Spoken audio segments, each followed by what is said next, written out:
J'espère que mes patins sont aiguisés. J'espère que mes lacets sont pas trop maganés. J'espère de trouver au fond de ma poche une roulette, de pouvoir sortir mon bâton pis taper ma palette. Bonjour tout le monde et bienvenue dans le Made in Québec podcast pour l'épisode numéro 22. Et aujourd'hui, je reçois Marie-Pierre Simard. Et pour ceux qui se demandent qui est Marie-Pierre Simard, eh bien, c'est l'ex-conjointe de Bob Bissonnette. Oui, le chanteur Bob Bissonnette. Parce que ça va être un épisode qui lui rend hommage. Donc, on va faire hommage aujourd'hui à Bob Bissonnette, à toute sa carrière, autant au hockey, musical surtout, qu'on va parler en long et en large, mais également de sa relation amoureuse qu'il avait vraiment très, très saine avec Marie-Pierre Simard.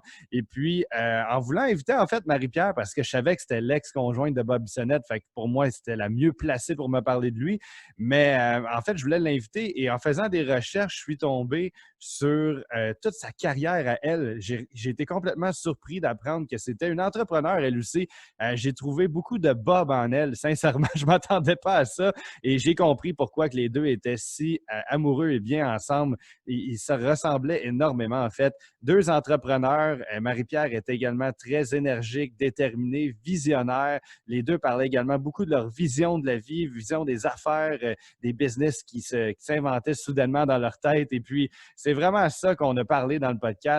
Et puis, Marie-Pierre, ceux qui se demandent qu'est-ce qu'elle fait aujourd'hui dans sa vie, eh bien, c'est la propriétaire de la broche à foin, naturellement, qui a parti avec Bob Bissonnette, qui est je pourrais dire, une boîte à fun, à plaisir. C'est une grange, en fait, qui a été complètement rénovée pour accueillir des spectacles, également faire le party, des déjeuners. C'est un ancien, l'idée partie d'un ancien bed and breakfast, en plus. C'est ça que Marie-Pierre nous expliquait, qu'elle avait acheté elle-même avant de connaître Bob et qui ont converti la grange qu'il y avait en arrière en broche à foin qu'on connaît aujourd'hui, qui est située en Beauce, pour ceux qui se le demandent. Et puis, Marie-Pierre est également une grande entrepreneur parce qu'elle a également acheté en 2018 le Royaume de la Tarte. Donc, excusez, je vais prendre mes notes parce que je n'ai pas mes lunettes encore une fois. Vraiment désolé. Le Royaume de la Tarte qui est situé sur le boulevard Charest à Québec pour ceux qui sont de la région ou ceux qui passent par là en vacances. Allez vous chercher une bonne tarte au Royaume de la Tarte et encourager, et pas en fait juste encourager local comme on expliquait dans le podcast, mais faire en sorte que vous découvrez un nouvel endroit qui peut devenir une habitude simplement de vie, une habitude d'achat, de consommation parce qu'on fait tellement de bons produits ici. Et puis, c'est une entreprise qui date pas de là 2 ans. En fait, c'est un homme qui a plus de 95 ans aujourd'hui, qui a tenu cette entreprise-là pendant près de 60 ans dans la région de Québec. Elle n'était pas située au même endroit, dans le quartier Saint-Sauveur, si j'ai une bonne mémoire. Et puis, elle a déménagé, grâce à Marie-Pierre, au boulevard Charest aujourd'hui. Et puis, ils viennent tout juste d'ouvrir cette année, à cause de la pandémie en plus, en pleine pandémie. Pas évident pour eux, mais ils ont réussi à se retrousser les manches, faire des livraisons un peu partout dans la ville. Vraiment, je lui lève mon chapeau à Marie-Pierre. Excellente initiative. Une bonne entrepreneur et qui a l'air énormément appréciée de ses employés. On l'a vu parce qu'elle tournait également le podcast en plein milieu de sa journée de travail dans son bureau. Donc, désolé, parfois, il y a des petites coupures ou ça arrivait également avec le réseau, là, mais il y a également des petits moments où on a dû le mettre sur pause parce qu'il fallait qu'elle gère son entreprise. Que voulez-vous? Ça se roule pas de seul, toute cette histoire-là. Fait que, il a fallu qu'elle arrête quelques fois pour pouvoir répondre à des questions. Et puis, c'est ça, dans le fond, elle est également propriétaire à 10 aujourd'hui, copropriétaire des Capitales de Québec. Et pour ceux qui se disent, hey, c'était pas Bob qui était copropriétaire. Et oui, effectivement, elle a repris les parts de Bob Bissonnette après son décès. Donc, c'est vraiment spécial parce qu'il y a encore un peu de Bob en elle aujourd'hui. Beaucoup, comme j'expliquais, qui est en dedans d'elle pour toujours, mais également au niveau, comme les Capitales, c'est un actif fixe qui reste avec elle tout le temps. Et la broche à foin aussi. Donc, c'est vraiment exceptionnel. Et il y a aussi la classique Bob Bissonnette, pour ceux qui se demandent, ça existe toujours et vraiment en pleine santé parce que malgré la pandémie, en 2020, elle affiche déjà complet. Et 2021, elle va être disponible pour les inscriptions encore en plus grand déploiement. Ça va être vraiment d'une plus grande envergure. Donc, tous ceux qui veulent s'inscrire, la classique de Bob Bissonnette, un bon tournoi de hockey-ball avec ses chums, de hockey en fait avec ses chums pour pouvoir avoir du plaisir, faire le party, boire de la bière. Tu sais, à l'image de Bob Bissonnette, c'est exactement ça, la Coupe Bob Bissonnette. Allez vous inscrire 2021. Et puis, oui, c'est ça. C'est pas mal l'histoire de Marie-Pierre que je vais vous raconter plus en détail durant le podcast avec elle, naturellement. Et puis, pour ceux qui se demandent, Bob Bissonnette, ceux qui ne le connaissent pas dans la région de Montréal, Bob a été une rockstar, rien de moins qu'une rockstar dans les régions du Québec en entier, jusqu'en Europe, en Suisse, en France, partout, sauf à Montréal. C'est assez spécial, mais comme on le sait, Montréal-Québec, c'est deux mondes complètement différents. Je salue d'ailleurs les gens de Québec. Comme j'expliquais pendant le podcast, je ne pouvais pas faire un podcast sans bière. Donc, gorgée à tous ceux qui écoutent le podcast, gorgée étant la fameuse phrase que Bob, le fameux mot que Bob répétait à toutes les fins de tonne, gorgée. Et puis, ça me fait plaisir de la répéter aujourd'hui à son honneur. Alors, oui, Bob était un maniaque de bière également, mais pendant ses shows, ça se donnait, c'était le party complètement. Écoute, c'est un ancien joueur de hockey, ceux qui se demandent, Bob, d'où provient vraiment ses inspirations. Et oui, c'était des tunes qui étaient accentuées en grande partie sur le sport, mais c'était un fan d'amis, de party, de plaisir, de sport de hockey, de baseball aussi, parce qu'il a même travaillé pour B45 dans son plus jeune âge. Et puis Bob, c'est 550 spectacles en moins de 6 ans. 1260 minutes de pénalité en tant que joueur de hockey dans la Ligue junior majeure de hockey du Québec, 10e rang encore à l'heure actuelle, repêché en 98 par les Olympiques de Hull. Vraiment, c'est un des meilleurs chums également, Max Talbot, qu'on salue s'il nous écoute. C'est vraiment un homme exceptionnel, Bob, et puis je voulais lui rendre hommage à ma façon par le podcast aujourd'hui et tous ceux qui peuvent se rappeler la mémoire de Bob Bissonnette du mieux possible parce qu'il a tellement réalisé des grandes choses. Pour moi, c'est une inspiration encore à l'heure actuelle parce que je fais des conférences, mais également par le podcast. Et puis, que ce soit les conférences ou le podcast, c'est 100% homemade, donc fait à la maison, comme Bob faisait lui-même ses choses. Et puis, il allait porter ses disques lui-même d'un Archambault, même de la région de Montréal, avec des caisses, avec Marie-Pierre. Let's go, on embarque dans le char, on y va. Tu sais, c'était on fonce, puis on réalise nos rêves. Et puis, c'est la même chose que j'ai gardé en tête, ma mentalité pour pouvoir percer. C'est fou tout ce qui se passe actuellement avec le podcast, les invités de qualité que je suis capable d'avoir. Mais j'ai une pensée chaque fois pour Bob Bissonnette qui a réalisé des grandes choses par lui-même également. Alors, je salue sa mémoire aujourd'hui et puis je vous laisse là-dessus pour écouter le 22e épisode du Made in Québec podcast en compagnie de Marie-Pierre Simard pour l'épisode spécial Bob Bissonnette. Alors, merci beaucoup tout le monde. Je vous souhaite une excellente écoute sur les ondes du Made in Québec podcast. Je te trouve écœurante, fallait que je te le chante. Les boys de la shop en reviendront pas quand ils vont voir que c'est moi qui t'a des bras. Je te trouve écœurante, fallait que je te le chante. Les gars du club d'hockey vont me capoter quand ils vont voir que c'est moi qui pars avec toi. Bonjour tout le monde et bienvenue dans le Made in Québec podcast pour l'épisode numéro 22. Et aujourd'hui, on reçoit en fait quelqu'un qui me tenait énormément à cœur de recevoir. On va parler d'un sujet qui est sensible autant pour elle que pour moi parce que c'est quelqu'un que j'ai énormément apprécié. On va parler de Bob Bissonnette et je reçois aujourd'hui son ex-conjointe en fait qui avait du temps jusqu'à temps qu'il décède, Marie-Pierre Simard est également un entrepreneur. Donc, vous voyez le lien avec le podcast. J'adore recevoir des entrepreneurs d'ici pour un peu, si on veut, améliorer la visibilité des entrepreneurs 100% québécois, mais également pour sensibiliser les gens à l'achat local parce que c'est extrêmement important, surtout en ce moment plus que jamais. Alors, oui, on va parler d'entrepreneuriat. On va parler de Marie-Pierre Simard, naturellement. On l'a avec nous. On n'a pas le choix de parler de son parcours qui est vraiment très intéressant. Non. C'est vraiment intéressant. J'ai fait des recherches sur elle. J'ai resté estomaqué. C'est une vraie femme d'affaires. On va faire son topo en premier, puis on va parler de Bob après parce que je pense que la première partie va être consacrée 100% sur Marie-Pierre. Puis la deuxième partie du podcast va être sur Bob. On va être juste pour tout le monde. Alors, ceux qui me... Je vais mettre mes lunettes. Excusez, je vois rien. Salut! Bon, ça va être plus facile de même, là, je t'en ai. Donc, oui, Marie-Pierre, j'ai vu également que tu as été animatrice radio pour Énergie 98.9 FM. Et puis, on va parler de ce parcours-là aussi après le topo. Tu as également, tu es propriétaire de La Broche à Foin, qui est une idée partie avec Bob Bissonnette également. Ça aussi, c'est une histoire qui est incroyable, qu'on va apprendre dans le podcast à découvrir un peu mieux. Également propriétaire du Royaume de la Tarte. Quand on parle d'une vraie entrepreneur, là, c'est Tu trouves dans le jus, là, quand tu énumères tout ça. Oui, pas mal dans le jus, la fille. Et puis, également, c'est ça, on va parler de son côté entrepreneur en détail. J'ai appris aussi, juste avant l'entrevue, qu'elle détient les parts que Bob avait acquis juste avant son décès des capitales de Québec. Donc, elle détient 10 des capitales copropriétaires. C'est génial. Donc, un peu de Bob encore avec elle aujourd'hui. Pas mal plus que ça, je suis convaincu, là, mais on va en parler ça aussi. Alors, ça, c'est le topo rapide de Marie-Pierre. Et puis, je veux apprendre à te connaître. Alors, parle-nous un peu de toi. D'où vient ce côté entrepreneur? Parents, famille, Bob, explique-nous ça. Non, ben en fait, Antoine, moi, je suis une beauceronne, là. Fait que, c'est dans l'eau. C'est ça, c'est dans l'eau chez nous. Mais là, mon père avait un garage, ma mère travaillait là, mes oncles avaient des entreprises.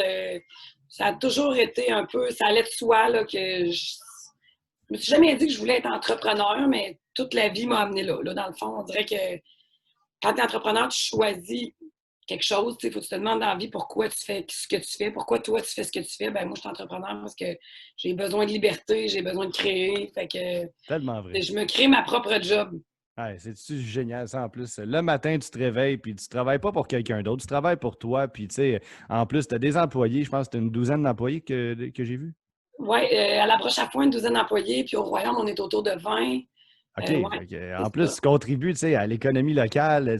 Oui. Le sentiment de fierté là, que tu as, ça doit être génial. Là. Ben oui, c'est sûr que c'est le fun, mais c'est ça, tu sais, l'achat local, on dirait que ça aussi, c'est un principe que je trouve drôle, là, parce qu'en réalité, ça va de soi. Là, on achète tout local, en réalité. Ben oui. Oui, c'est sûr. Mais tu as bien beau la faire pour Sobeys, qui est une grosse chaîne, ben, eux autres, ils engagent du monde qui sont tes matantes, puis ta cousine, puis ton fils qui va aller à l'université, puis qui a besoin d'un job d'étudiant. C'est de l'économie. Oui, c'est exactement. Chacun, ça contribue en même temps, c'est ça. Il y a des emplois qui sont créés ici lorsque l'entreprise est implantée au Québec. Mais c'est sûr que j'ai un petit côté de moi qui adore encourager les petites entreprises locaux, vraiment. On pense à la boulangerie du coin ou surtout avec tes tartes. Là, c'est vraiment encore... on dirait qu'il y a comme une saveur, il y a quelque chose de plus spécial. Puis on dirait que c'est vraiment 100% Made in Québec en quelque sorte parce que le produit est fait ici, l'emploi est ici, tout est ici. Fait qu'il y a comme un petit côté que je pense qui... C'est important, c'est vraiment des emplois qui sont 100% créés par ici. Donc, c'est important de redonner le plus possible, selon moi, surtout en ce moment que vous avez besoin du coup de main du Québec en entier. Et puis, en même temps, moi, je vois pas ça comme un coup de main. Là. Moi, je veux que ça soit un win-win. Un bon deal, c'est quand tout le monde est content. Fait que faut que tu sois content de venir à mon Royaume de la Tarte, te chercher une tarte aux pommes puis, ou une tarte au coconut ou t'acheter un cornet. Je ne demande pas à charité. Je juge pas personne au Walmart. En vie, il faut que tu aies à quelque part parce que ça te fait plaisir d'y aller puis c'est là que tu as le goût d'acheter le produit. Oui, c'est ça. C'est comme, j'ai reçu un autre entrepreneur plus tôt qui me disait ça. Il dit, l'important, c'est pas d'encourager parce qu'un encouragement, c'est comme, hey, je te donne 2 piastres puis quasiment par pitié, là. C'est pas d'encourager. Le mot n'est pas bon. Là. C'est de changer certaines habitudes d'un mode de vie. C'est un mode de vie de découvrir de nouvelles saveurs, de nouveaux endroits. Puis ça, en même temps, à force de penser comme ça, tu finis par découvrir un endroit que, hey, je savais pas que ça existait, puis là, ça devient une nouvelle place que tu vas régulièrement. Oui, ça, c'est cool, c'est vrai. C'est quoi votre spécialité au Royaume de la Tarte? La tarte au coconut, je te dirais. Ah ouais? Oui, la tarte au coconut, ça fait fureur. La première fois que je l'entends, celle-là. Oui, la tarte au coconut, ça fait fureur ici. On en fait, j'ai mes chiffres ici, là. On en fait à peu près 900 par mois. Là. Fait que c'est ça. Tout est artisanal ici. C'est Lucie qui fait les fonds de tarte, puis c'est Jacques qui cuit les pâtés. Puis tout est vraiment fait à la main, là, de A à Z. Là. Fait que c'est bien cool. Là. Ouais. Écoute, je suis posé à la Québec en fin de semaine, le pire. Donc, je vais passer là, par... Tu passeras par le boulevard Charest. On est ouvert la fin de semaine maintenant. Avant, ça faisait 59 ans que c'était situé au même endroit. L'entreprise va avoir 60 ans au mois de novembre. Ah oui, c'est un monsieur de 95 ans qui avait ça, je pense. Au même endroit, coin des Aublats du Rocher. Puis moi, je l'ai déménagé. On a déménagé le 1er juin ici. Là. Au boulevard Charest. 45 jours qu'on est dans notre nouvel endroit. Moi, j'ai acheté l'immeuble social que j'ai créé de A à Z, dans le fond. OK, oui, excuse, on t'a perdu pendant un court instant, mais on t'a entendu à la fin, c'est correct. Il n'y a pas de problème, ça se suivait bien. Mais oui, c'est ça. Ceux qui passent par Québec, comme moi, en fin de semaine, je vais aller acheter. Y a-t-il des bonnes tartes pommes et cannelle? Parce que c'est vraiment comme. Des belles tartes aux pommes, tu vois, mais tu vas être content. C'est bon, c'est la seule tarte que j'ai. Que je suis capable de manger. Je sais pas pourquoi je suis pas un maniaque de tarte, mais une tarte aux pommes, j'adore ça. C'est nos éclairs au chocolat. Oh, là, tu commences à me tenter. Le tarte au chocolat en plus. On va trouver quelque chose que tu vas aimer, Antoine. C'est sûr, sûr, sûr, sûr, sûr. Alors, oui, bon, en fait, une petite parenthèse sur les tartes, mais c'est important parce que c'est ton métier, c'est ton entreprise qui est vraiment géniale. C'est rare qu'on entend ça, une entreprise de tartes, puis ça fait fureur en plus, tant mieux, pour vrai. Bon, on va parler de la broche à foin. Parle-nous de toute la grande histoire de la broche à foin. Comment ça a débuté? Je sais que l'histoire est partie conjointement un peu avec Bob. On sent l'ADN de Bob à 100% dans Broche à foin. D'où ça a parti toute l'idée en général? Bien, en fait, moi, j'ai acheté le 189 Kennedy à Scott quand j'avais 25 ans. Je ne connaissais pas Bob du tout. Je tenais un auberge, c'était un bed and breakfast, dans le fond. Fait que pendant 8 ans, j'ai opéré un bed and breakfast. Là. Je prenais les informations des clients. Quand ils arrivaient, je faisais l'accueil, je relavais les chambres le lendemain, je faisais les déjeuners. Puis parallèlement à ça, j'ai opéré une petite salle à manger champêtre, à peu près 30 personnes. Fait que c'était une clientèle super locale qui venait. C'était des parties d'employés, des dîners du CLD ou une réunion de la caisse. Là. Puis c'est à ce moment-là, c'est dans ces années-là que j'ai connu Bob. Puis écoute, dans le fond, en 2000, il y a une grange en arrière de la grosse auberge que j'ai achetée. En fait, c'est une grosse maison, mais une petite auberge. C'est une maison de 1829.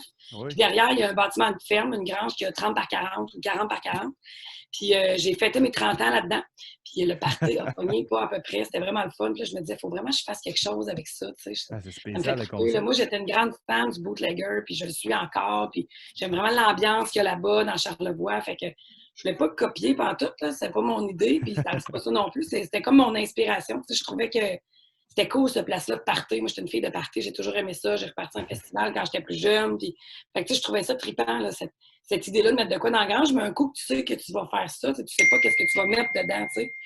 Fait que, dans le fond, moi, ce que je voulais faire, c'était mettre un show dans ma grange, puis accueillir les gens, faire un super spectacle, mais je ne savais pas quoi mettre. Fait qu'un jour, on est allé en vacances à San Diego, en janvier 2014, moi puis Bob, puis on a vu un show du Ling Piano dans un bar qui s'appelle le Shout House, puis on prenait un verre, puis on avait du fun, puis on faisait des demandes spéciales, puis les gars en avant sur leur piano font les demandes spéciales. Nous, on tripe bien raide, on écrit toute le setlist, on capote sur le show. C'était pas la première fois qu'on voyait ce genre de show-là, mais lui, le gars qui était là, il était outstanding. C'était le meilleur que les deux, on n'avait jamais vu. Là, on capotait bien raide.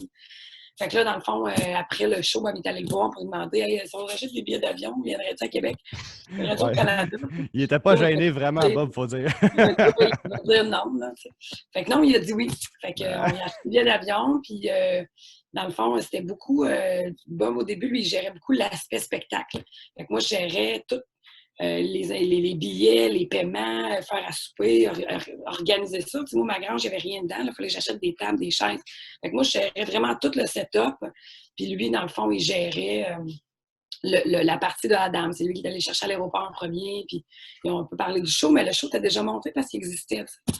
Fait que, dans le fond, il a participé beaucoup à l'esprit de ça parce qu'il avait besoin d'une soupape des fois dans sa vie de fou. Fait que ça, c'était comme un projet à part où est-ce qu'il pouvait contribuer, mais qu'il n'y avait pas de responsabilité en soi, mais que sa créativité pouvait y aller à 100%. Fait que c'est ça qui était vraiment cool. Hey, quelle histoire incroyable. C'est sûr que c'est vraiment une combinaison de vous deux, tu sais, comme tu dis, le côté logistique, tu sais, la cuisine, tout ça, c'est vraiment toi. Le côté spectacle, c'est Bob. Tu sais, l'initiative, je peux dire, de foncer puis le proposer carrément aux chanteurs. Il n'y a rien d'impossible, là, tu sais. Non, c'est fou, ben raide, là, tu sais. T'as pas peur de te faire dire non, puis le gars, ben, finalement, il dit oui, puis il s'en vient chanter avec vous autres. C'est fou, ben raide. La première fois qu'il y a eu un show, là, écoute, on capotait. Puis moi, je travaillais à la radio. Ben oui. Fait que j'ai vendu ça en 3 minutes, là, même pas. J'ai parlé de ça à la radio un matin, le téléphone s'est mis à sonner, j'ai sorti des ondes. J'ai dit à Steph, arrange-toi. Moi, mon cellulaire ne dérougit pas. T'sais. Fait que là, j'ai vendu mes billets de même. Puis là, j'avais besoin de filles pour travailler avec moi. Mais moi, j'avais reparti un festival. Fait que j'ai pris ces petites filles-là que j'avais déjà engagées au terrain de jeu. Émilie est au Royaume de la Tarte aujourd'hui. Elle me suit dans toutes mes affaires. Puis elle gère beaucoup la broche à foin avec moi aussi. Fait que, tu sais, elle a même travaillé pour Bob à un moment donné. Fait que c'est comme la grosse famille, la grosse familia qui a tout embarqué là-dedans. Wow. Nous autres, on pensait que ça allait être un one-shot deal, cette fin de semaine de piano-là, qu'on pensait vraiment le faire juste une fois. Puis écoute, la première seconde qu'il y a eu un show là, on s'est tous regardés, puis on a fait comme, OK, il se passe de quoi ici, là? Il y a de quoi qui The se place passe. to be on earth, là, tu sais. Fait que là, quand les gars sont repartis le lundi, on a dit, on a refait ça cet été. Fait qu'en 2014, on a fait une autre fin de semaine au mois d'août. Puis là, en 2000, ils sont repartis, puis il n'y avait plus de fin de semaine de libre. Là, eux autres travaillaient à San Diego dans leurs affaires. Puis là, en 2015, on s'est dit, est-ce qu'on se planifie comme plus de dates? Ça serait le fun. Puis en 2015, on a fait, mettons, 20 shows. Puis en 2016, on a fait 60. Puis on est rendu à plus de 180 shows. Là. C'est Ouais. incroyable, l'histoire de ça à partir de rien. Ouais. Puis ça à a chaque parti en soir, le flèche. party lève comme au premier soir. Le monde sort de là, il capote. Le lendemain, les gens nous écrivent sur les réseaux sociaux des emails pour nous dire hey, on n'en revient pas de ce qu'on a vécu là. Le show du Dueling Piano, c'est vraiment débile mental. Là. C'est situé Avec dans toute quel coin? l'ambiance de la broche à foin, là, c'est cool. La broche à foin est située dans quel coin exactement? À Scott, en Beauce. En Beauce, OK, Ouais. parfait. Je pensais que c'était dans le coin de Québec. OK, Ben, c'est pas tellement loin. Non, c'est ça. C'est à 17 minutes des ponts. OK, c'est parce que moi, je suis de la région de Montréal. La Beauce, Québec, dans ma tête, c'est vraiment mais non, pas du tout. Non, c'est vraiment à côté. Pas de problème. Écoute, c'est wow, quelle histoire, puis ça me donne vraiment envie d'aller encore une fois l'essayer. La broche à foin, il faut que tu viennes là dans ta vie une fois. Là. Écoute, les gens, ils capotent. Là. C'est sûr. Si j'ai le temps, je Moi, vais je me dis faire souvent que plaisir. la broche à foin, là, c'est comme accoucher. Tant que tu n'as pas passé par là, tu ne peux pas comprendre. Ça s'explique pas. Quand tu vas être venu, tu vas comprendre c'est quoi. Quelqu'un va te demander c'est comment, puis tu vas juste avoir des sons pour t'exprimer. Genre, on dirait qu'il n'y a comme pas de mots parfaits. Il faut que tu le vives pour le comprendre. J'ai été à San Diego justement avec ma copine en 2018, puis on a compris l'ambiance de la ville un peu. Il y a sûrement un peu de ça aussi qui est imprégné là-dedans. C'est tellement chansonnier, c'est beaucoup. Il y a comme un esprit chill un peu sur place tout le temps, puis décontracté. Une vibe en fait qui ressemble à, sans faire de jeu de mots, c'est vraiment une vibe californienne, carrément. Là, puis t'es bien là-bas. J'imagine qu'il y a un peu de ça dans votre grange aussi, puis qui fait il y a un peu de ça dans nos mentalités. On est très amis, on est passé à travers plein d'affaires avec Adam et toute l'équipe de San Diego, des pianos. T'sais. On était au téléphone encore ensemble ce matin. On s'en allait à Las Vegas quand la COVID a commencé. On est devenus vraiment super proches parce que la vibe californienne puis la vibe québécoise a quelque chose à voir ensemble pareil, ou peut-être qu'on est des humains qui se ressemblent, c'est ça. Nos gangs, mais on fit vraiment bien. Là, c'est tellement agréable de faire affaire avec des gens comme ça parce que c'est de la business qu'on fait, mais on la fait tellement bien ensemble. On comprend c'est quoi la game, on comprend un bon deal, c'est quoi pour toi, c'est quoi pour moi. C'est vraiment là, des... Puis moi, j'ai pensé, parce que la broche à foin est devenue super populaire, puis j'avais plus assez de dates. Les gars de San Diego ne peuvent pas toujours être à broche à foin. Je veux dire, on vit là-bas aussi. Fait que pour combler la demande de la broche à foin, j'ai été à Nashville, j'ai été chercher un band de Nashville aussi. Je me suis dit un peu naïvement que les choses allaient être simples. Elles ne sont pas si compliquées, mais trouver quelqu'un avec qui tu aimes travailler puis qui a du respect là-dedans, là, ça devient... C'est pas tout le temps. Puis quand tu l'as, il faut que tu y fasses attention parce que c'est un petit cadeau. Là. Fait que, tu sais, mes gars Nashville sont cool, là, c'est bien le fun, mais c'est pas la même vibe, c'est pas la même entente, c'est pas la même... C'est cool, là, le show, il est outstanding, les gars, ils donnent un méchant show. Mais c'est pas, tu sais, quand tu es en arrière-scène, c'est pas pareil, tu sais. Non, il y a quelque chose de différent. C'est pour ça que quand tu trouves des gens avec qui ça fit pour travailler, il faut que tu gardes ça, là, c'est précieux, vraiment. Là, c'est votre problème en ce moment, que ce soit les gars de Nashville ou San Diego, avec le virus qu'on vit, ils peuvent pas descendre ici. C'est chose. C'est un scoop, là, on a réglé ça matin. On devrait ouvrir la broche à foin d'ici le début août.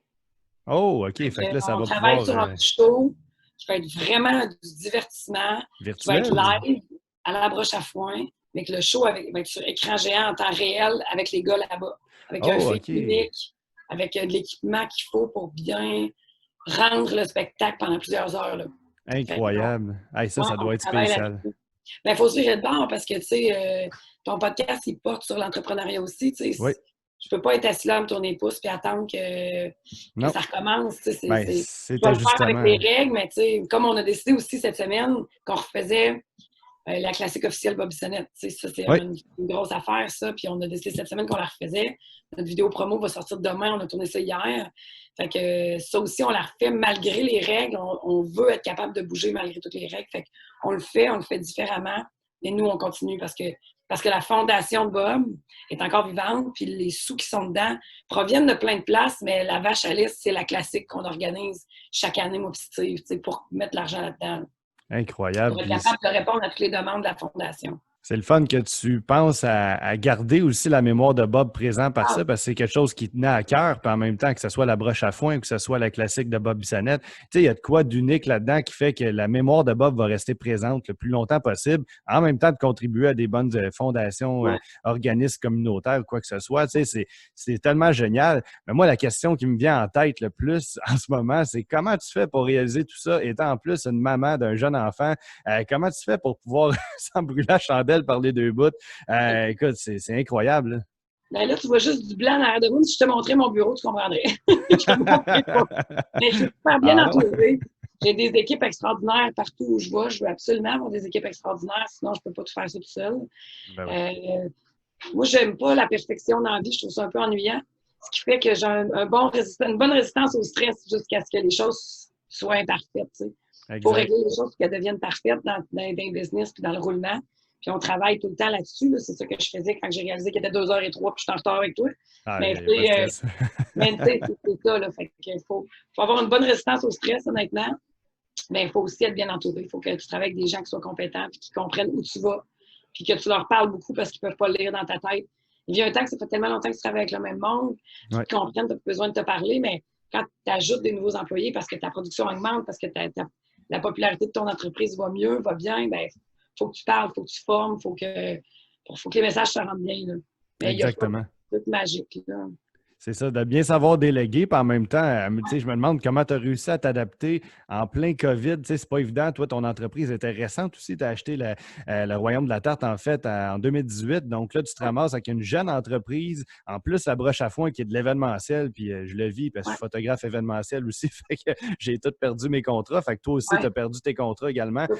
Comment ça a été de se revirer sur un dizaine puis de trouver une solution qui pouvait autant être rentable pour la broche à foin qu'être rentable pour le Royaume de la Tarte aussi. Explique-nous ça.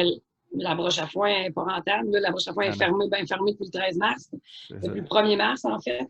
Puis, mais là, c'est comme je te dis, ce que je t'expliquais tantôt, qu'on va réouvrir avec un concept de spectacle à distance, mais que l'ambiance du partout va être là pareil. C'est juste que j'ai pas pu me virer de bord avec la broche à foin, je l'ai juste fermée. Puis les filles, les employés sont allés une partie, ont eu la PCU. Puis l'autre partie est venue travailler au Royaume de la Tarte parce que nous, on n'est pas un restaurant. Le Royaume de la Tarte, c'est comme une petite épicerie spécialisée, si tu veux. Fait qu'on était comme service essentiel. Fait qu'on a pu rester ouvert au moins. Puis je me suis virée de bord. Écoute, le 14 mars, je mettais sur pied un service de livraison. Là, j'ai parcouru toute la ville, je sais pas combien de fois pour aller livrer des plats parce qu'on a des plats préparés aussi. Fait que j'ai fait comme tout le monde, là, je me suis virée de bord, mais en même temps, je préparais mon déménagement et tout ça. Fait que, ah, mon Dieu. Je t'épargne les détails, mais ça a été une tempête en paquebot. Eh boy, mais là, le pire est derrière. Là. Moi, je regarde en avant dans la vie, je regarde pas ce que j'ai fait, là. Je regarde ce qu'il y a à faire. Là, c'est pour ça que je suis content de te recevoir au podcast. Tu es vraiment une femme très forte, puis c'est ça j'aime. J'ai reçu déjà des femmes d'affaires qui sont très inspirantes, puis je te connaissais en tant que blonde de Bob Bissonnette, sincèrement, je ne te connaissais pas en tant que femme d'affaires. Et là, quand j'ai fait mes recherches sur toi, j'ai dit « Oh, OK, on touche à quelque chose. Je pense que ça va être intéressant pour le podcast. » Puis, ton parcours est unique. Tu débordes, on peut dire, l'inspiration, l'énergie. Tu es déterminé. Regarde, on pensait à Bob qui avait été voir le gars à San Diego, mais toi, tu as été voir les chanteurs à Nashville. Tu n'as pas peur d'aller vraiment de l'avant puis foncer aussi. Fait que lâche pas, sincèrement, c'est hyper motivant. Je lâche pas. Bon, on va faire. Ouais, c'est ça. Hey, en passant, j'ai vu que tu vas avoir un bar à toast aussi. Tu l'as déjà, peut-être? Je l'ai déjà, mon bar à toast. Je l'ai déjà, mon bar à toast. Il n'est pas encore optimal à cause de la COVID, encore un peu. Là. Ouais, c'est ça. Mais je vais travailler dessus plus à l'automne, celui-là. Là. Je veux vraiment que les gens arrêtent de chercher du stock. Puis c'est comme une petite cuisine, c'est juste à côté. Là, tu vas chercher ton café au comptoir, tu le payes, tu choisis ton bon pain, puis là, je te le donne cru dans un petit sachet, puis toi, tu vas dans ma petite cuisine, puis tu fais tes toasts. C'est comme à la maison quand tu attends tes toasts en réfléchissant devant ton toaster. Wow! Un peu comme Pacini avec le fameux bar à pain. Oui, mais moi, c'est vraiment des grillés de pain. Là. C'est vraiment des grillés de pain. C'est les confitures à ma mère, c'est le croton qu'on fait maison ici. Oh, là, tu me tentes. C'est vraiment chill. Là. Ouais. Croton, confiture, commence à me tenter pas mal. On va arrêter, j'ai faim. Bon, là, on va embarquer dans la partie Bob. Je ne vais pas prendre trop de ton temps aussi, puis je vois l'heure qui avance, là, fait que, excuse-moi, j'ai plein de poils de choses dans mon sinon, ça va être l'enfer, c'est dans 1 heure, là. Ouais. On va prendre, c'est bon pour toi, une demi-heure sur Bob?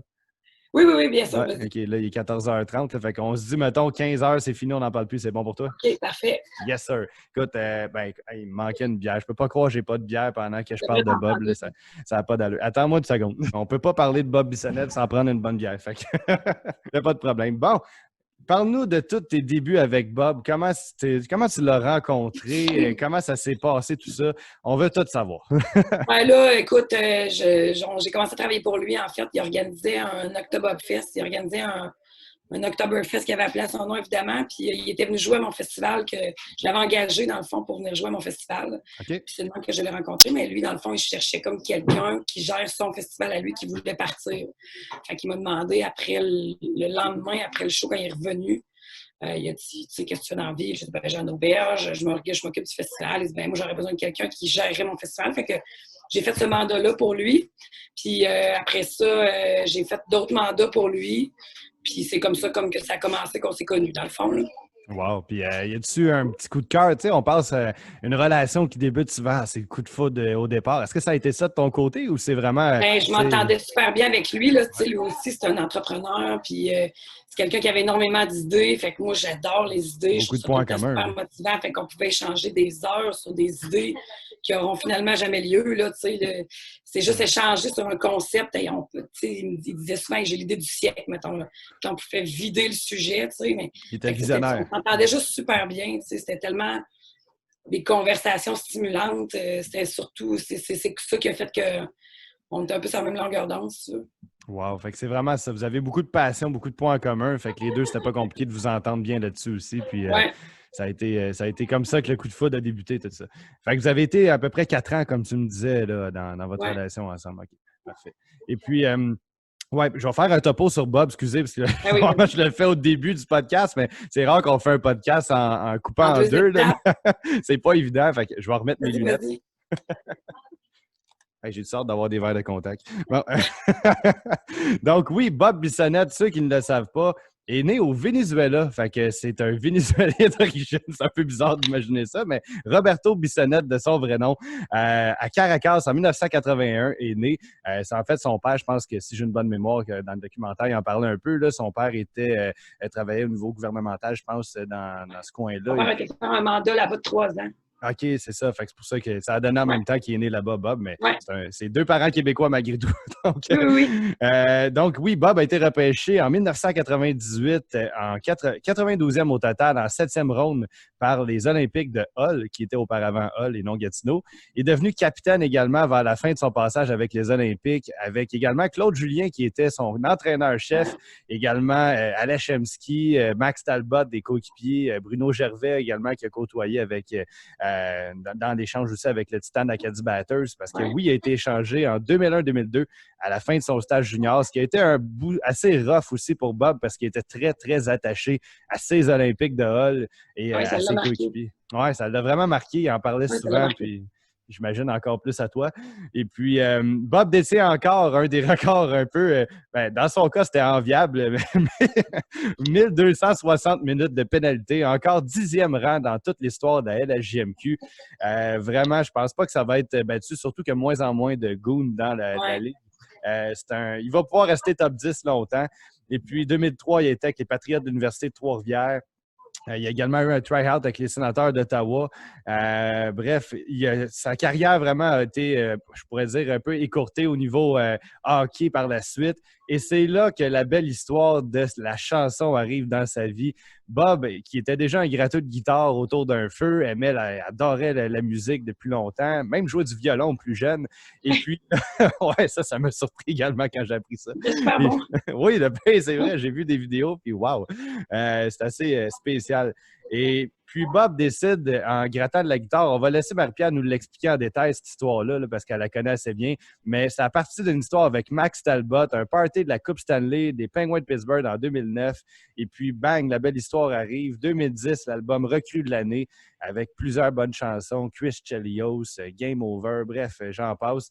Barbe des séries en 2012 et 2014, Rockstar, fait que Rockstar puis pas à peu près, c'était un bon slogan pour lui.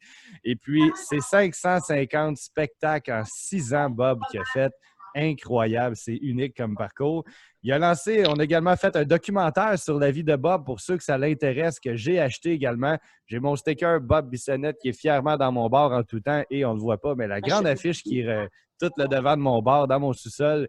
Je suis vraiment un fan de sa musique et puis son documentaire était incroyable. J'en ai eu la chair de poule. Je me suis déplacé à Québec pour aller le voir dans le stade. Ah ouais, t'étais là? Oui, avec 7000 personnes. Ouais, la chair de poule, vraiment tout le long sur un style ciné-parc en plein dans le stade. C'était unique.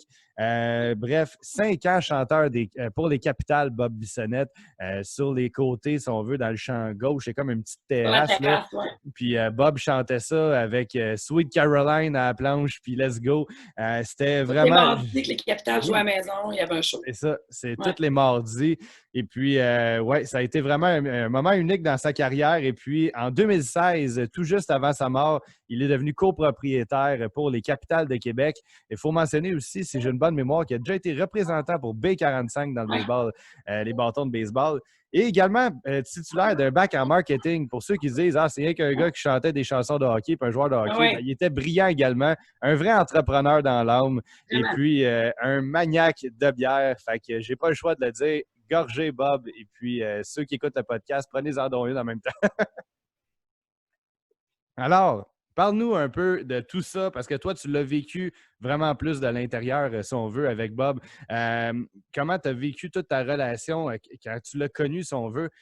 C'est spécial vraiment de rentrer avec un gars qui a une vie aussi remplie que ça. T'avais-tu peur d'avoir pas de place dans sa vie? Ou c'est, non, pas du tout. Là, on menait cette vie-là un peu ensemble, si tu veux. Là. Nous autres, moi, je travaillais la fin de semaine. La broche à foin, c'est la fin de semaine. Fait qu'écoute, nous autres, notre vendredi soir, c'était le dimanche soir quand on se retrouvait à la maison parce que sinon, nous, on travaillait, c'était le party toute la fin de semaine, c'était ça notre job. Là, samedi, c'est ça. Salut! C'est ça notre job, fait que c'était ça qu'on faisait. Là, fait que non, c'est pas une vie régulière, mais c'est une vie que nous, on adorait. Là, ça nous ressemblait vraiment à toutes les deux. Puis je sais pas s'il faut que tu mènes un peu la même vie que quelqu'un quand tu partages la sienne, mais c'est sûr que nous, on avait le même rythme, là, c'est sûr. Wow, ça l'a aidé aussi. Puis, on parlait des débuts de Bob. Raconte-nous un peu, parce que tu connais mieux l'histoire que moi, mais raconte-nous comment toute la carrière de Bob a débuté, l'histoire avec Max Talbot, tout ça. Ben c'est ça. Dans le fond, il était super ami avec Max à cause qu'ils ont joué ensemble à Gatineau. Puis, ils ont toujours resté vraiment proches tout le temps. Il y avait toujours au moins un ou deux soupers par année avec Max, puis Cynthia, puis Bruno aussi. Puis, dans le fond, quand il a gagné la Coupe Stanley en 2009, il a fait un party chez eux à Mont-Saint-Hilaire, Mont-Saint-Bruno, Mont-Saint-Hilaire, en tout cas. Puis, il y avait une parade, tout ça, puis il l'avait invité à venir à son party de la Coupe Stanley. Puis, il savait que dans les chambres, il grattait, il faisait des tunes. Il y a des tunes qui existent depuis tellement longtemps qu'il était gamin qu'il avait il avait composé quasiment là, quand il jouait. Puis oui, 2A, genre, tu sais. Il avait commencé à niaiser dans les chambres et à faire ces tunes-là à ses coéquipiers. Puis là, Max, lui, il savait, tu sais. Fait qu'il avait dit, hey, pendant le party, il a dit, monte sur le stage, puis fais-en une, tu sais. Fait qu'il a fait Chris Chelios. Puis écoute, là, Max, il a tellement trippé qu'il a dit, OK, je veux t'aider. Je vais te prêter de l'argent, fais-toi un album. Et tu sais, Bob, lui, écoute, il a remis, là, je pense, je me demande s'il a pas mis genre 3 mois après, là, je sais plus c'est quoi le temps, là, parce que. Mais tu sais, écoute, il a remis super vite parce que pour lui, ça n'avait pas de bon sens que quelqu'un fasse ça pour lui. Mais Max, ça a toujours été un plaisir pour lui. C'est évident quand tu vois ces deux gars-là ensemble, comment ils s'aimaient, là, comment il y a beaucoup de respect entre les deux aussi. Fait que c'est comme ça qu'il a pu produire son premier album. Mais c'est pas quelqu'un qui s'assisait sur ses lauriers, pas du tout. Fait que, la musique, c'est pas compliqué. C'est que si tu veux que ça marche, va jouer. Il faut que le monde connaisse les tunes, puis la radio le jouera pas. Fait que pas assez, du moins. Fait qu'il faisait des shows où est-ce que il y avait des paroles qui n'avaient pas de sens, ben pas qui n'avaient pas de sens, mais qui étaient accrocheuses, puis tu sais, qui étaient un peu je vais aller en piquer 2-3, ça va les faire chier, ils vont parler de moi, tu sais. C'est du marketing, ça, en réalité, là, c'est là-dedans qu'il était le king, tu sais. Il était très, très bon. C'est comme ça qu'il a réussi à percer, les gens sont attachés à lui, puis aussi par le fait que chaque fan, chaque humain est important autour de lui, là, tu sais. Lui, il prenait le temps de demander aux gens comment ils allaient, puis il se souvenait d'eux, puis il les a gagnés un par un, ses fans, puis il les méritait, là, parce qu'il a mis du temps et du cœur en tabarnouche sur faire ça sans aucune aide, là, tu sais. Puis peut-être que des fois, il aurait pu en demander, Mais je pense que ça se faisait une fierté rendue là de ne pas en demander, puis de réussir tout seul, d'avoir la tête haute, de ne pas dépendre d'aucune subvention. Ou est-ce que tu es subventionné bord en bord, puis tu arrives dans sa salle de spectacle, puis il n'y a pas personne. C'est lui, il faisait tout seul, puis les tentes débordaient. Là, c'est bien plus gratifiant. Là. Oui, exactement. Puis, tu sais, c'est assez unique, comme qu'il disait dans une chanson, je me souviens plus trop laquelle, qui disait qu'il a déjà été sur le même stage que les Cowboys fringants, mais le lendemain, il était à Caracat. C'était complètement ça, Bob. C'est une journée, c'est toujours rempli aussi. Il est capable de remplir autant de monde que ce soit les Cowboys fringants ou que ce soit les Caïns ou n'importe qui d'autre. Ses salles étaient toujours pleines à craquer. Il vendait plus de bière qu'Éric Lapointe. J'écoutais même JC, je pense, dans le documentaire. Moi, dans mon festival, en tout cas, il y en a vendu pas mal. C'est ça. Je pense que c'était Jean-Charles, il avait dit ça à la radio, je pense, à un moment donné, il avait dit j'ai déjà eu Bob en première partie d'Éric Lapointe dans un show. Puis, ça avait tellement été un beau show, ça. Là. Ça a l'air qu'ils ont tombé en sold-out de bière avant même le début du show d'Éric Lapointe. Mais les fans de Bob, c'est des crinqués. Là, c'est ils n'ont pas de bout. Les autres sont là pour faire la fête. C'est pas des bonnes teux, là. C'est ça, all-in leur affaire. Là. On salue toutes les fans de Bob, les fans de Bob. Maudit lapsus. On salue toutes les fans de Bob pour vrai, parce que oui, vous êtes des crinqués, mais vous êtes du monde qui connaissait chaque parole, puis c'est vraiment vous qui rendez ces shows-là uniques. On pense du monde qui lançait des brassières sur le stage. D'ailleurs, ça, comment toi... Les filles qui lancent toutes leurs brassières, c'est pas tout le temps, là... Moi, je me souviens d'être d'une crowd, puis la fille, là, c'est une petite fille un peu gênée. Tout le monde, oui, vas-y. C'est drôle au bout, là. Tu sais. En tant que blonde... Vous allez la chercher dans mon brassière.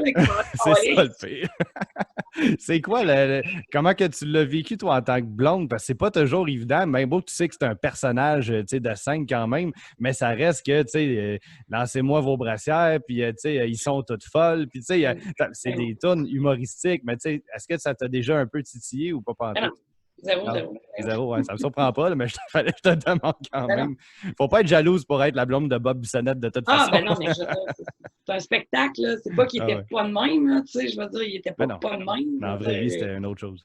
Sauf que c'est pas parce que tu le fais en show pour divertir les gens que t'es un idiot, tu sais. Ben non. Au contraire.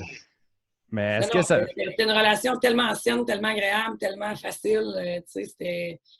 C'est ça, là. Nous autres, on s'était vraiment trouvés, là. Moi qui lance des brassières ou bien qui disent que les filles sont folles, là. Ça me dérange pas. Ça faisait partie de tout ce que Bob Bissonnette était. C'est un show, comment? Exactement, c'est un show. Et puis, toi, est-ce que ça te faisait peur, en quelque sorte, là, je pourrais dire, la grande consommation d'alcool de Bob? Est-ce que c'était quelque chose qui commençait à t'inquiéter, voyant son âge qui avançait ou toutes ses affaires, puis rendu là, il faisait ça? Non. Écoute, c'est un problème dans la vie quand ça t'empêche d'avancer. C'est pas parce que c'est... Mais c'est sûr qu'au niveau de sa santé, je veux dire, il avait 35 ans, là, il avait 33 ans. Là.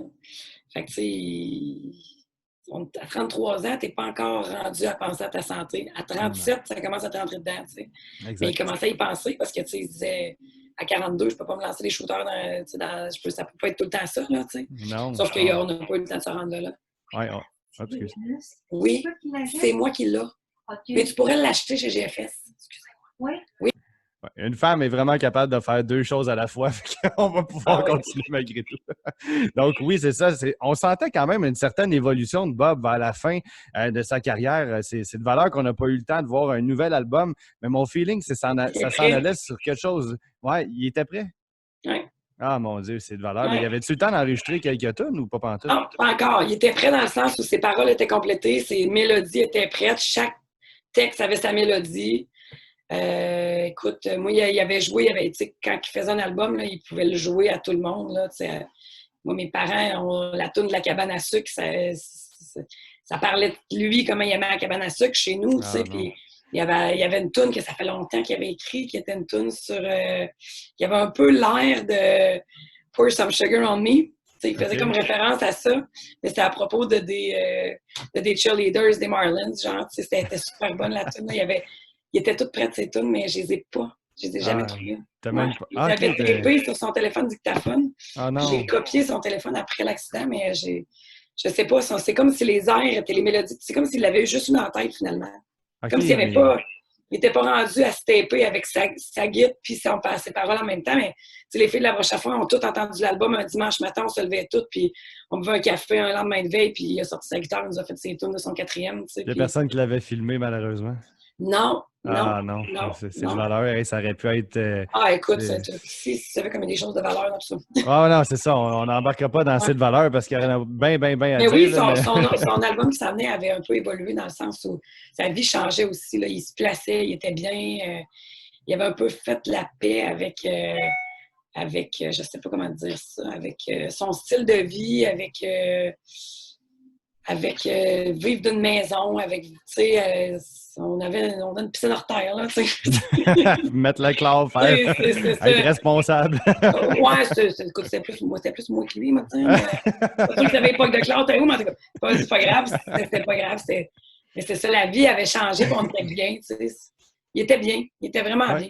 Ben, écoute, c'est le fun, mais je me demande vers quoi ça s'enlignait, parce que peut-être tu l'as déjà entendu au moins, comme tu disais un matin. Il voulait percer Montréal. Là, c'était Montréal qui s'en venait, puis c'était... C'était moins rock un peu, son style? Non, pas du tout, par exemple. Non. Il avait pas changé son style musical. Il voulait juste conquérir du plus gros. Il voulait faire des plus gros stages, il voulait aller à Montréal, il voulait... tout ce qui restait, c'était Montréal. Tout le reste de la province... Même à Ottawa, tu sais, je veux dire, les shows marchaient. En Suisse, les shows marchaient, tu sais. C'est ça qui n'est pas normal. Son objectif, là, c'était vraiment Montréal. C'était vraiment là-dessus qu'il travaillait très fort. Très fort. Il aurait fait le Club Soda le 25 septembre 2016. Ouais. Parle-moi-en pas. Puis c'est ça que... Moi, je pense que c'est ça la pierre angulaire. C'est ça qui aurait donné un coup de pied là, dans tout. Oui, parle-moi-en pas, parce que j'avais jamais vu Bob en show. J'étais supposé le voir... début du mois d'août, le 5 août 2016, je pense, si j'ai une bonne mémoire. C'est 5 août 2016 ou 5 août 2015. En tout cas, c'était le 5 août, c'est tout ce que je peux dire.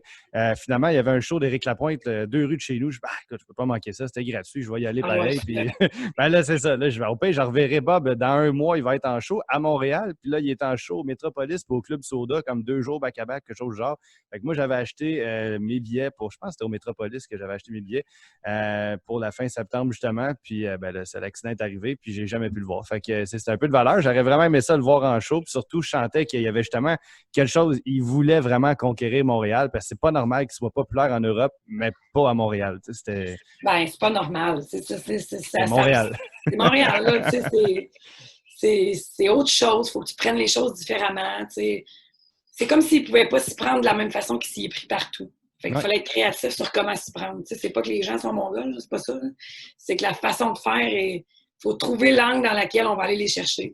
Oui, puis tu sais, je t'ai entendu dans l'entrevue, justement, dans le documentaire, parler de à quel point que pour Bob, des fois, il s'imaginait, il comprenait pas pourquoi il pouvait pas percer à Montréal, puis il comprenait pas pourquoi il pouvait pas participer, exemple, à Tout le monde en parle, puis des fois, explique un peu comment tu l'avais surpris dans son auto aussi.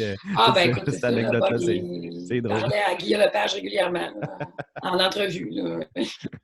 Dans sa voiture. En douche, dans le char, en Beauce, tout ça. À qui tu parles? Il est à Tout le monde en parle. Il est en train de dire à Guillaume Lepage qui il est, qu'est-ce qu'il est, de quoi il est constitué, pourquoi que le monde ne l'aime pas à Montréal. T'sais. Ben, c'est sûr qu'avec la toune Jaillit Montréal, ça n'a peut-être pas aidé, mais elle est tellement bonne. Non, mais Jaillit pas Montréal. Non, je le sais. C'est comme humoristique. La curiosité, c'est de provoquer. Là. Ah, carrément. C'est une tactique de marketing, puis il était exceptionnel en côté marketing également. Vraiment, vraiment, vraiment. Parle-nous un peu aussi de tes trips que tu as eus avec lui, tes road trips dans un stade de baseball, tout ça. Vous étiez des fans de sport aussi, les deux. C'est comment, si tu as des anecdotes par rapport à ça, des choses que tu as vécues dans un stade de baseball? Ben non, écoute, il était juste tellement bien, lui, dans un stade de baseball. C'était un état d'âme. Il tombait bien, il tombait heureux, il tombait calme. C'était pas quelqu'un qui était calme, c'est quelqu'un qui avait toujours tellement d'idées que des fois ça bouillait, des fois ça explosait. Quelqu'un qui avait un gros caractère.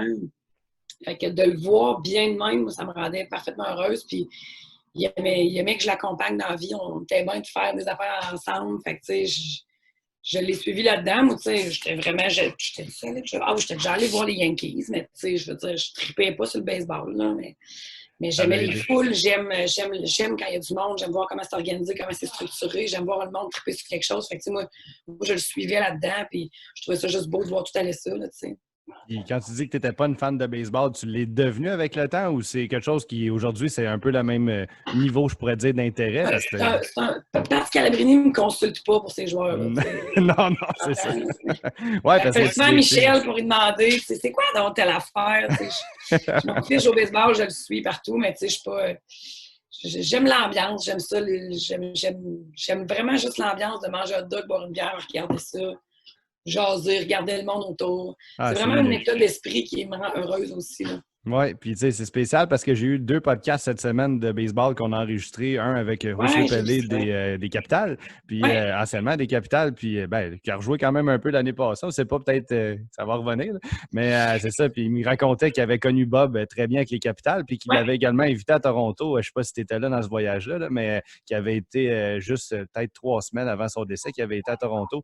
Puis c'est ça, il disait à quel point que c'était spécial pour lui ce moment-là. On a reparlé avec Éric Gagné également hier. Écoute, Bob l'a marqué, là, solide. Oui, il a tout suivi.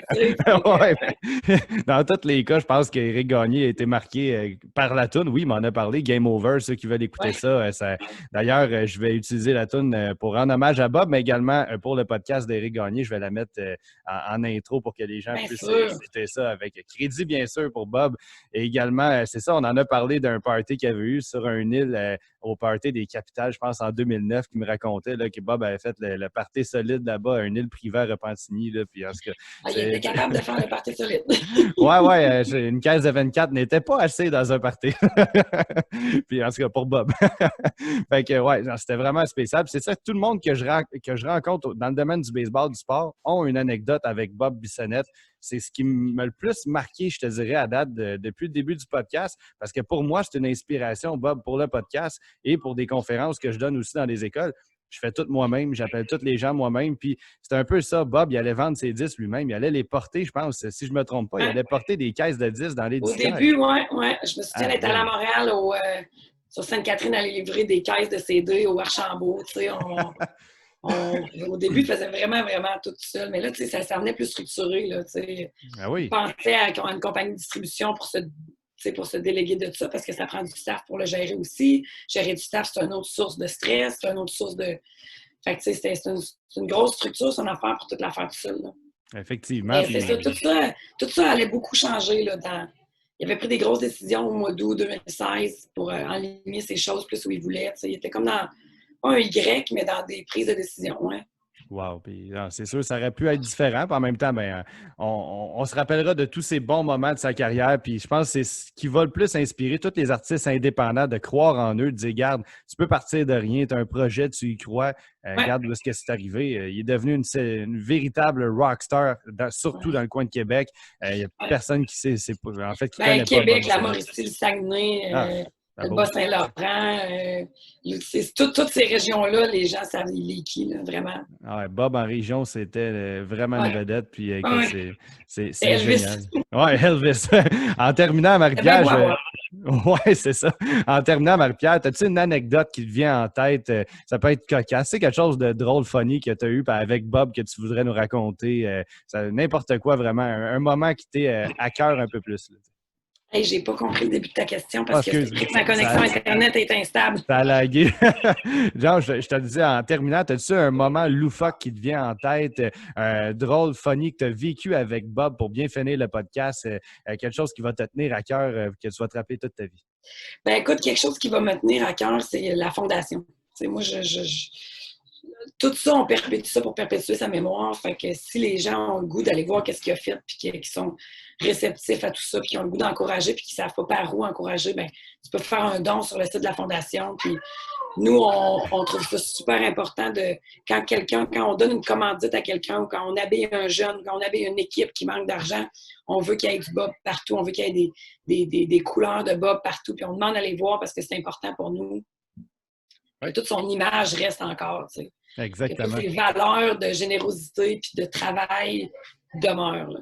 Oui, puis c'est tellement vrai. Si les gens veulent encourager Bob d'une certaine façon, que Bob les a marqués ou non, ou qu'ils veulent découvrir plus sur leur personnage, bien toutes ses œuvres sont encore disponibles, que ce soit en vidéo, les gars sur qui font YouTube. un tournoi de hockey qui était à la hauteur de ce que lui voulait, la classique officielle Bob Bissonnette, c'est l'enfer. Cette année, on est complet, mais On va avoir une édition 2021 qui va être plus grosse encore, parce que là, cette année, on doit se restreindre un peu à cause des règlements de la COVID, mais on a décidé de le faire pareil. Mais tu sais, tous les gars qui viennent à ce tournoi-là, ils capotent. Là, c'est tellement trippant. Là, c'est un festival de hockey que le monde joue pour le fun, fait que le monde font la fête, c'est le party là-dedans, ça n'a pas de bon sens. C'est la broche à l'image à Bob. Ouais.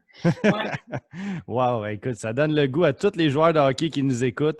Allez vous inscrire, pas cette année parce que c'est complet, mais à la prochaine édition de la classique. Là, tout ça, là. Ouais, parce qu'ils ont perdu Marie-Pierre. Ouais, ça a encore coupé, mais je pensais que tu étais là, mais c'était finalement ton visage qui était figé. Désolé, Zoom, mais c'est pas génial. Mais non, c'est ça, oui, effectivement, comme Marie-Pierre disait, allez vous inscrire pour l'édition 2021, pas 2020, c'est complet, de la classique Bob Bissonnette. C'est vraiment un party à la hauteur de Bob, également pour jouer au hockey, avoir du fun avec ses chums. C'est génial. Ouais. Il faut que je termine le podcast. Il me satuque. Ça n'a pas de bon sens que tu ne l'aies jamais vu en show, toi. Pardon? C'est un peu de valeur que tu ne l'aies jamais vu en show. Tu as tellement du gear de lui, il faudrait bien que tu l'aies vu en show pour toi. Écoute, j'étais fan de lui, mais dans ma région, à Saint-Jérôme.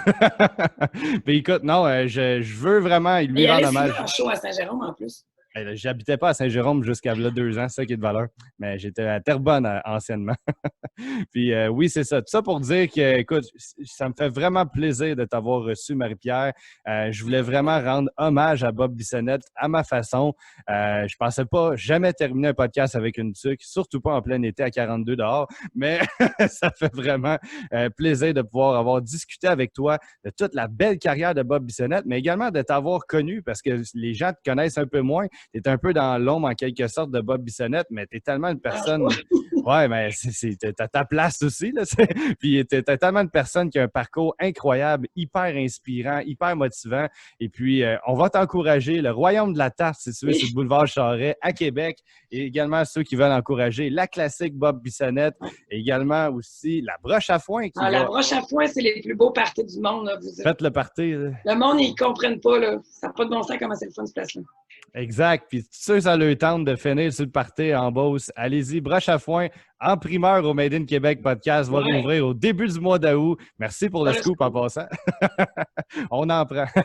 Fait que je vais te laisser là-dessus terminer ta journée de travail avec tous tes employés. Salut-les de ma part. Puis merci. Salut tout le monde.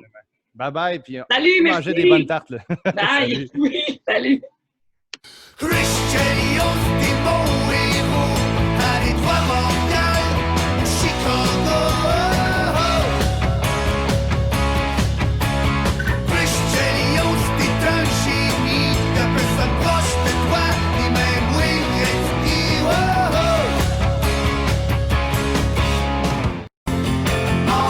Montréal, j'arrive. Montréal, les Canadiens, j'haïs le pont Champlain, et je dois être honnête, j'haïs vos parcomètres, j'haïs la toile du stade, puis votre trafic, ça me rend malade. J'haïs des carrés, puis la manière de conduire de vos chauffeurs de taxi. Hihi, sont toutes folles. Hihi, sont toutes folles. Mon dernier match, mon dernier tour de glace, c'est maintenant la fin. J'accroche mes patins, les lumières sont éteintes. J'ai fait ma dernière feinte.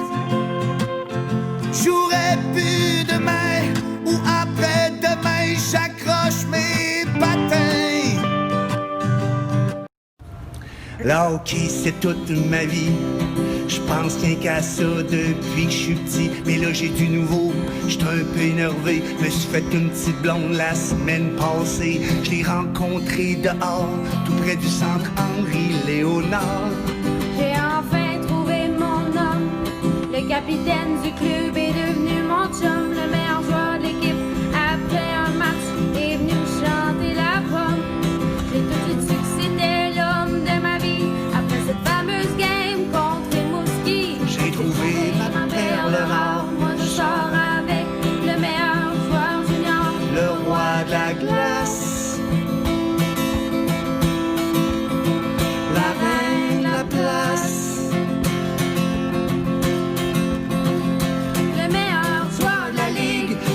qui est là. J'adore la petite, la section 3. Une saison formidable. Oh, un amour incroyable.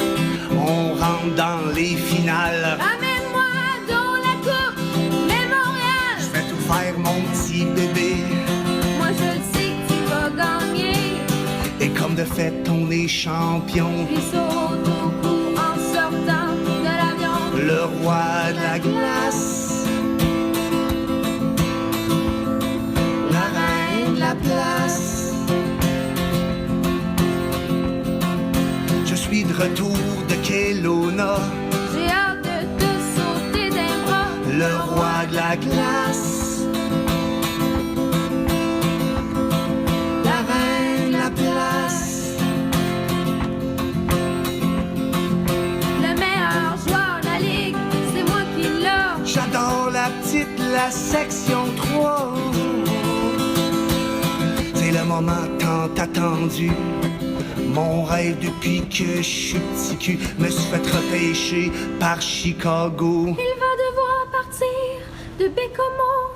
Une belle histoire, mais une triste histoire, car c'est bien plus qu'un au revoir. Les deux amoureux, droit dans les yeux, doivent se dire adieu. Je quitte la place. Une autre glace. Quand là-bas j'attacherai mes patins, je penserai à toi, ça c'est certain. Je quitte la glace.